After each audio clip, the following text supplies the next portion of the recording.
The night my 14-year-old daughter slipped a folded note into my hand, I thought she was just anxious about the dinner party. I never imagined those 5 handwritten words would save my life. Fake sick. Get out. Now. 10 minutes later, I stood in our bedroom, shaking, staring at the photos she'd taken inside my husband's locked office, a hidden bottle of toxic drops, forged financial documents in my name, and a handwritten timeline of exactly how he planned to make my heart attack look natural. Downstairs, Adrian was laughing with his investors, pouring wine, acting like the perfect husband, while quietly preparing my funeral. And before the night was over, Lily and I would be climbing out a second-story window, running barefoot through the dark, with my husband's footsteps chasing us. If you think you know your partner, believe me, you don't. If I had known 5 little words would save my life, I would have paid closer attention the moment my daughter slipped that note into my hand. But that evening, in our picture-perfect home in Boston, I was too focused on being the gracious wife, too eager to help my husband impress his business partners, to recognize the danger already sitting at my table. I'm Grace Whitmore, a literature professor at Northridge University, mother to a 14-year-old girl named Lily, and until that night, the wife of a man everyone thought was flawless. Adrian Cole, polished, charismatic, self-made, a man who could charm a room simply by walking into it. People called us the ideal blended family, but people only ever see what they're supposed to see. That Saturday evening, Adrian had invited 4 of his biggest investors to our home in Oak Ridge gated community for a casual dinner. Casual, of course, meaning I spent 3 days planning the menu, cleaning the house, ironing linens, and pretending not to notice how tense Adrian had been all week.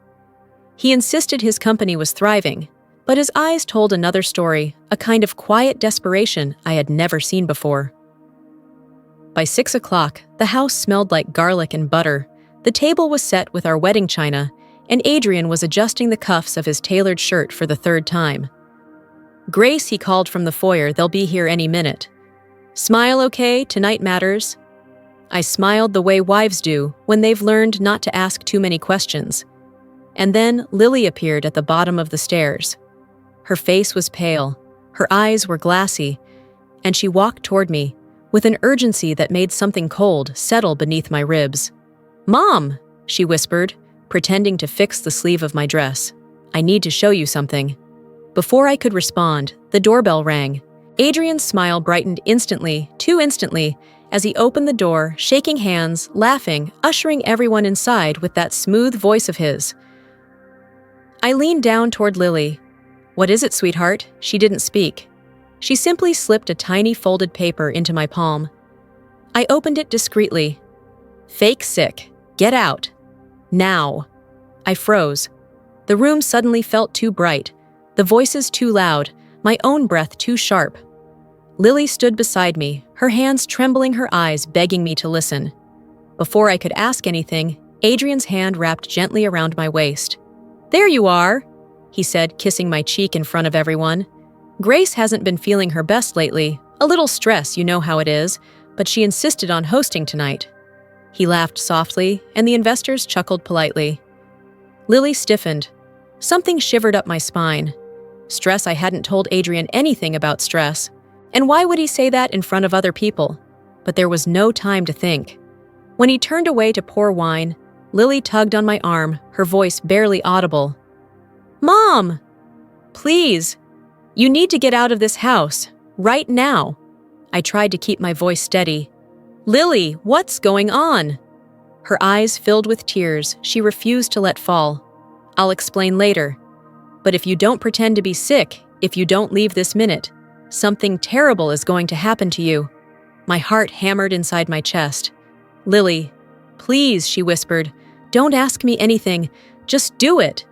I looked at her, my quiet, observant daughter, who never panicked, never exaggerated, never cried unless things were truly wrong, and something inside me cracked open. I stood up and pressed a hand to my forehead, stumbling just enough for the room to notice. "I'm so sorry," I said softly. "I'm suddenly feeling a migraine coming on. I need to lie down for a moment." Adrian turned surprise, flickering across his perfect expression. "A migraine? Now you were fine 5 minutes ago, Grace." "Yes, well..." I forced a weak smile. It hit me suddenly. I'll be right back. I expected him to look sympathetic. Instead, his eyes narrowed just a fraction, something sharp, something calculating slipping through the mask. But then one of his guests asked him a question, and he plastered his charming smile back on. Of course. Grace, take your time. Lily and I hurried down the hallway as soon as his back turned. The moment we entered her room, she shut the door and locked it, her breath shaking. Lily, I said, gripping her shoulders. What on earth is? She cut me off. Mom, he's trying to hurt you. I felt like my bones turned to ice. What I heard him last night, she whispered, voice cracking. On the phone. He said the tea he gives you, the one you drink at every dinner, he said it would look like a heart attack, and that nobody would question anything because you're under stress. Mom, he planned something for tonight. My knees nearly gave out. The room spun. My fingertips went numb. A wave of nausea rolled through me, stronger than any migraine. No, no, no. Adrian, my Adrian. But Lily wasn't done. There's more, she said, pulling out her phone with trembling hands. Mom, I took pictures of his office. I found something. I think he's in trouble, financial trouble, and he took out a life insurance policy on you months ago. My breath caught. I pressed a shaking hand to my mouth. Adrian, charming, attentive, affectionate Adrian, planning my death. The floor seemed to tilt beneath me. And Mom, Lily whispered, he mentioned me too. He said he'd take care of me after. I don't know what that means, but I got scared. I got so scared. I pulled her into my arms. My heartbeat roared in my ears. My perfect marriage, my safe home. All of it suddenly felt like a stage set built by a monster. And now we had to get out, quietly, without alerting him, without triggering whatever he had planned for tonight. But before I tell you what happened next, let me ask you something. If your child handed you a note saying your life was in danger, would you believe them? And if you think Adrian's behavior already feels wrong?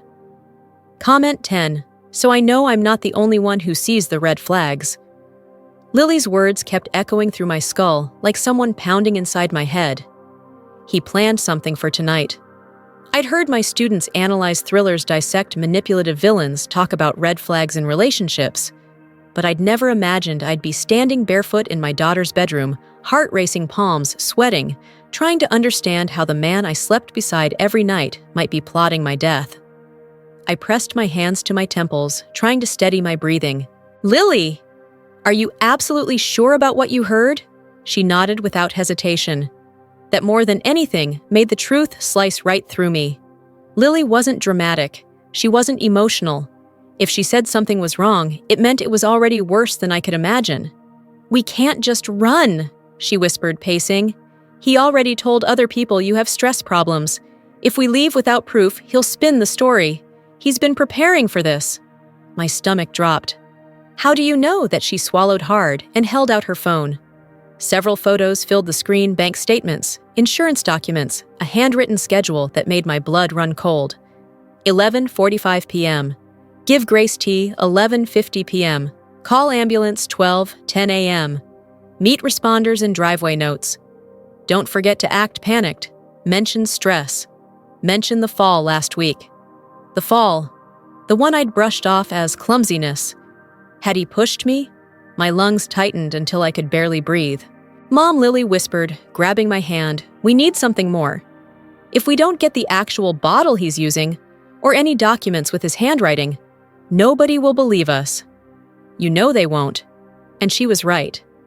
Adrian had already built a false narrative. Charming husband, unstable wife.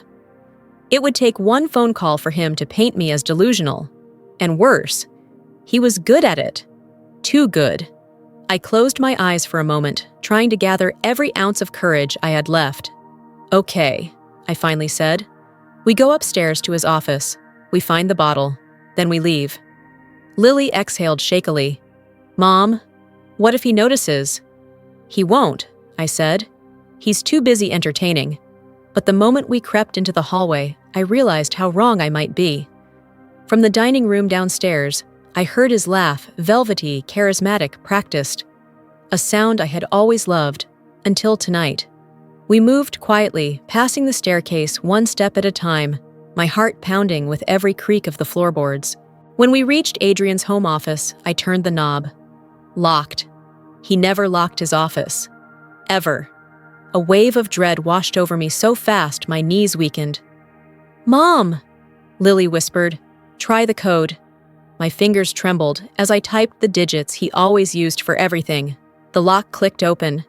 Inside the room felt colder than it should have been. Too clean, too arranged. Like someone had prepared it for inspection. I moved quickly, searching drawers, the desk, the cabinet behind his bookshelf. Nothing. And then Lily knelt by the bottom drawer. "Mom, there's a false back." She pressed her fingers against the wood panel until it popped out. Behind it was a small black box. She opened it. Inside lay a tiny amber dropper bottle with no label. My entire body went cold. "That's it," Lily whispered. "That's what he's been giving you." I stared at the bottle. This little thing. This insignificant, quiet, unassuming little thing. This was how Adrian planned to erase me from the world. For a moment, rage overtook fear. A deep, boiling rage at the kind of man who would kiss your forehead at night and measure out poison into your tea after you fell asleep. I grabbed the bottle and slipped it into my pocket. "We need one more thing," I said. "We need proof of his handwriting." Lily's eyes darted around the room. "There." She pointed to a leather-bound planner on the desk. "Check the inside pocket." I flipped it open. My breath caught. There it was, the same handwritten timeline she'd photographed. The same instructions. The same cold clinical notes about my death, written by the man I thought loved me. I ripped the page out and folded it with shaking hands. Then, footsteps. Heavy, deliberate, coming up the stairs. "Oh God," Lily breathed. "He's coming." I snapped the planner shut, shoved the paper into my pocket, and hurried Lily toward the window. "Mom, that's a second-story drop, I know," I whispered. "But if we stay here, we're not making it to midnight." We unlatched the window and pushed it open. A gust of cold New England air hit my face. I threw one leg over the sill. Then the office door handle rattled. Grace Adrian's voice floated through, calm. Too calm. "Honey, the guests are asking for you. Are you feeling better?" He tried the handle and found it open. I didn't think. I grabbed Lily's hand. "Jump," I whispered. We fell into the bushes below, rolling onto the cold grass. Pain shot up my leg, but I pulled Lily up, forcing us both forward. Behind us, the office window flew open. Grace Lily. His voice wasn't calm anymore. It was furious, unhinged, terrifying. We sprinted across the lawn and toward the wooded trail behind our neighborhood branches, whipping at our faces, breath burning in our lungs. "Mom, where are we going?" Lily gasped. "To the mall," I said. "Crowds, cameras, witnesses. He can't corner us there." Behind us, I could still hear faint shouting. Adrian was calling my name, calling Lily's, calling like a man hunting something that belonged to him. But we kept running, because now we understood exactly what he was capable of. And this was no longer our home. It was his trap. Before I tell you what happened when we reached the mall, let me ask you, if you had to climb out a second-story window to save your child, would you do it? If yes, comment 10, so I know you're still with me. By the time Lily and I reached Riverstone Mall, my legs were shaking so badly, I wasn't sure they'd hold me upright. The bright lights, the music, the chatter of people. It felt surreal, like walking into another world, while the old one burned behind us. We ducked into Meadowview Coffee House, wedging ourselves into a corner booth. My pulse hammered so loudly, I could feel it in my teeth. Lily clung to my arm, eyes, red breath uneven. "It's okay," I whispered, brushing her hair back. "We're safe here. He can't do anything in public." I wanted to believe that. I desperately needed to believe that. But then my phone buzzed. Adrian. His name lit up my screen like a warning flare. "Grace. Where are you? You're scaring people. Come home. We need to talk. This isn't you. This isn't you." Wasn't that exactly what manipulative men said right before they tightened the trap? I turned off the phone and shoved it into my purse. Within minutes, 2 uniformed officers walked into the cafe. My heart seized. Lily grabbed my hand. "Mom!" He called them. I know he did. The officers approached cautiously. "Ma'am, are you Grace Cole?" I hesitated, then nodded. "Your husband reported you missing. He's worried you may be in some kind of mental distress." Mental distress. There it was. Exactly the story Adrian had spent months preparing. Officer Ramirez softened his voice. "Ma'am, we're not here to hurt you. We just need to evaluate the situation." Behind him, I saw Adrian's entire plan circling like a storm cloud, paint me unstable. Make Lily look manipulated. Erase every trace of what he'd done. But then, like a miracle, a familiar voice cut through the air. "Officers." "She's with me." Attorney Monica Reyes stepped forward, badge hanging from her blazer, expression sharp as a razor. "She called me earlier. She's my client. And neither of you is taking her anywhere without probable cause." The officers exchanged looks. "There's concern about her mental state," one said carefully. "Concern created by her husband," Monica replied. "And I have reason to believe he's attempting to harm her." Her voice carried enough force to quiet half the cafe. Monica pulled me and Lily aside. "Grace, I filed an emergency protective order the moment you called. I also requested a welfare check on your home." She lowered her voice, eyes serious. "They're searching it now." I gripped Lily's hand. "You think they'll find something?" Monica placed a steady hand on my shoulder. "I think they'll find more than he ever wanted anyone to see." 2 hours later, in a private room at the Brookline Police Department, an officer knocked gently before stepping inside. "Ms. Whitmore, we've completed the search." My breath froze. The officer sat down. "They always sit when the news is serious. We found a hidden compartment in your husband's office. Inside were financial documents in your name. You didn't sign a $1,000 life insurance policy he took out on you 6 months ago. And an unlabeled dropper bottle." I swallowed. "Arsenic," I whispered. "We're running toxicology now, but preliminary tests look consistent." Lily squeezed my hand until it hurt. The officer continued. "We also found documents related to a Caroline Hayes. She died 2 years ago. Her case is being reopened." My stomach twisted painfully. Caroline, the quiet woman with warm eyes I once sat next to at a university fundraiser. We'd talked for 15 minutes about books and second chances. I never imagined she might have died because of the same man I married. My throat tightened. This wasn't just escape anymore. This was justice for me, for Lily, and for Caroline. Then the door burst open. Adrian, not polished, not graceful, not charming, disheveled, sweating, red-eyed. The mask finally cracked. "Grace," he roared, lunging forward before officers held him back. "You stupid, ungrateful, I gave you everything, everything." I thought of every night he kissed my forehead, every cup of tea, every story he told our neighbors about my stress, every calculated detail meant to destroy me quietly. The officers pinned him against the wall. "You were always too fragile," he spat at me. "It would have been so easy, so clean." Lily flinched. Monica stepped in front of us. "Mr. Cole," she said coldly, "you just confessed in front of 4 witnesses." Adrian froze, and for the first time, I saw fear, real fear in his eyes. He was handcuffed, rid his rights, and dragged out of the room, still screaming my name. I collapsed into the nearest chair, shaking uncontrollably, as tears spilled down my face. Relief, grief, disbelief, all tangled together. Lily wrapped her arms around me. "We're okay, Mom," she whispered. "We're finally okay." Months passed. The court returned all financial assets Adrian had stolen. Lily and I moved into a small townhouse near the river in Boston, not luxurious, not perfect, but peaceful. Real peace. Not the artificial, suffocating kind. Some mornings, I still wake up expecting to hear Adrian's footsteps in the hallway. But then, I hear Lily humming in the kitchen. And I remember we walked out alive.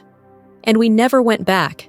One evening, as we sat by the window and watched the first snowfall, Lily handed me a small folded paper, the same way she had the night everything changed. I opened it. We made it. I pulled her close and cried softly into her hair. Because she was right. We did. And now, we get to start again. Before I end this story, let me ask you, how did this make you feel? If you stayed with me to the end, comment 100 so I know you were here. And tell me, you watching from the US, Europe, or somewhere else. If this story touched you, please share it with someone who loves emotional, meaningful stories.